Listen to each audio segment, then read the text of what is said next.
हमने आपको पहले दिखाया था कैसे भारत की सामरिक शक्ति से पाकिस्तान फौज डरी हुई है। अब आपको पाकिस्तानी फौज के अंदर बैठा एक और डर भी दिखा देते हैं।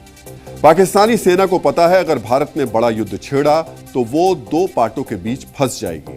एक तरफ शक्तिशाली भारतीय सेना होगी और दूसरी तरफ तेजी से ताकत बढ़ाते बलोच बागी। भारत ने जैसे ही पाकिस्तान पर दबाव बढ़ाया तो बलोच बागियों ने इसे अपनी आजादी का पहला मौका मान लिया। अब से ठीक 24 घंटे पहले जब दिल्ली में पाकिस्तान के राजनयिकों को देश छोड़ने का आदेश दिया गया था, ठीक उसी वक्त बलोच संगठनों ने बलूचिस्तान के खुजदार में एक बड़ा प्रदर्शन शुरू कर दिया। जब पाकिस्तानियों के वीजा रद्द किए गए तो बलोचों ने अपनी आजादी के नारे लगाने शुरू कर दिए। गौर से सुनिए, भारत से चेतावनी आते ही किस तरह एक्शन में आए बलोच बागी और उनकी तस्वीरें देखिए भी और सुनिए। पाकिस्तानी फौज इन नारों से उतना नहीं डरती जितना डर बलूचिस्तान लिबरेशन आर्मी के हथियारबंद बागियों का है, क्योंकि पिछले 3 सालों के अंदर बलोच बागियों की ताकत और हमले कई गुना बढ़ गए हैं। इस तथ्य को समझने के लिए आपको ये आंकड़े जरूर देखने चाहिए। इस साल के सिर्फ पहले 4 महीनों के अंदर बलोच बागियों ने पाकिस्तानी फौज और रेंजर्स पर कुल 121 हमले किए। इन हमलों में 205 फौजी, रेंजर्स और पुलिस वाले मारे गए, 96 नागरिकों की मौत हुई और 120 बागी भी मारे गए।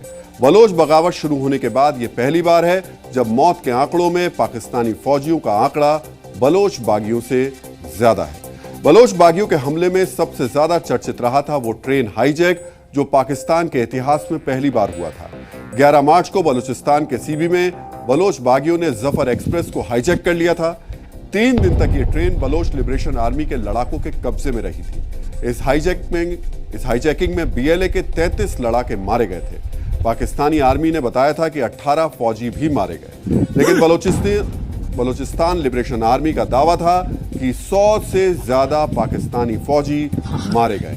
खुद पाकिस्तान के एक्सपर्ट्स मानते हैं कि बलोच नेताओं पर जो जुल्म हो रहे हैं उसकी वजह से नागरिकों के प्रदर्शन और बलोच लिबरेशन आर्मी के हमले दोनों लगातार बढ़ रहे हैं।